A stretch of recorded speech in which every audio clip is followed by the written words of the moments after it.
नमस्कार मंडळी, अलकास किचनमध्ये तुमचं स्वागत आहे. तर आज मी खारं वांगं बनवते आहे. व्हिडिओ तुम्ही शेवटपर्यंत बघा. ही 5-7 वांगी घेतलेली आहेत मी छोटी-छोटी. याच्यामध्ये भरायला मी शेंगदाणे, खोबरं, हिरवी मिरची, लसूण, आलं आणि कोथिंबीर घेतलेली आहे वाटण्यासाठी. आणि हे आता शेंगदाणे आधी भाजून घेऊया आपण. शेंगदाणे व्यवस्थित भाजून घ्यायचे. भाजून झालेले आहे शेंगदाणे. आपण शेंगदाणे काढून घेऊ एका डिशमध्ये आणि खोबरं भाजून घेऊया. हे सुक्कंच भाजायचं, याच्यामध्ये तेल टाकायचं नाही.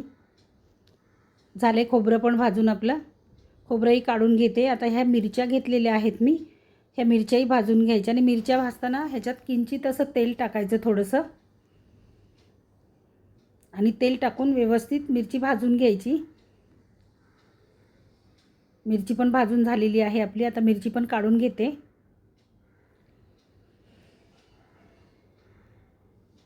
हे सगळं एका डिशमध्ये काढून घेतलेलं आहे. आता आधी तर मी शेंगदाणे बारीक करून घेणार आहे. शेंगदाणे जास्त बारीक पण नाही करायचे, असे जाडसर ठेवायचे. आता हे आलं लसूण टाकलं आहे, हिरवी मिरची, खोबरं भाजून घेतलेलं ते टाकते. याच्यामध्ये थोडंसं जिरं घालायचं आहे आणि कोथिंबीर. आणि ह्याचं वाटण आपण पाणी न टाकता हे वाटून घ्यायचं आहे. पाहू शकता अशा प्रकारे. आता हे मी वांग्याचे देठ आणि काटे मी काढून घेणार आहे आधी. देठ पूर्ण नाही काढायचा, अर्धा देठ ठेवायचा आहे आपल्याला. अशा प्रकारे मी सगळ्या वांग्याचे काटे आणि देठ काढून घेते.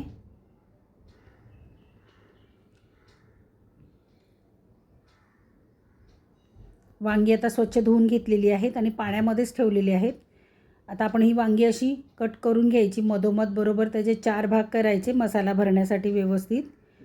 आणि कट करताना आपण चेक करायचं वांगं किडकं वगैरे आहे का तेही बघायचं. आणि कट करून झाल्याच्यानंतर ते पाण्यातच ठेवायचे वांगी, काळी पडू नयेत म्हणून. अशा प्रकारे सगळी वांगी मी कट करून घेतलेली आहेत. आता हा शेंगदाण्याचा कूट घेतला आहे. त्याच्यामध्ये हे खोबऱ्याचं, हिरवी मिरची, लसूण, आलं ह्याचं वाटण, कोथिंबीर वगैरे टाकून केलेलं ते वाटण त्याच्यामध्ये मिक्स करून घ्यायचं आहे. अर्धा चमचा हळद घालते. मीठ घालायचं चवीप्रमाणे. जरासं थोडंसं जास्त आपल्याला खारं वांगं बनवायचं आहे ना, म्हणून थोडंसं किंचित जरा जास्त घालायचं आहे मीठ. आणि हे सगळं मिक्स करून घ्यायचं आहे. सगळं एकजीव करून घ्यायचं आहे मसाला अशा प्रकारे. आता हा आपल्याला वांग्यामध्ये भरायचा आहे मसाला बघा. एक एक वांगं घ्यायचं आणि असा मसाला व्यवस्थित त्याच्यामध्ये भरून घ्यायचा आहे.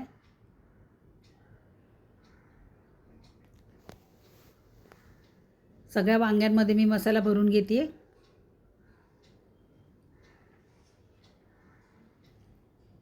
अशा प्रकारे झालेला आहे मसाला भरून. आता आपण फोडणीला देऊया. कढईमध्ये मी 1.5 पळी तेल घालते. तेल थोडंसं जास्त घालायचं नेहमीपेक्षा. कढीपत्ता घालायचा फोडणीला. कढीपत्ता चांगला तडतडला की मग त्याच्यामध्ये वांगी सोडायची तेलामध्ये. वांगी तेलामध्ये व्यवस्थित परतून घ्यायची, म्हणजे मिनिटभर तरी परतून घ्यायची आपण, वांग्याचा कलर चेंज होईपर्यंत.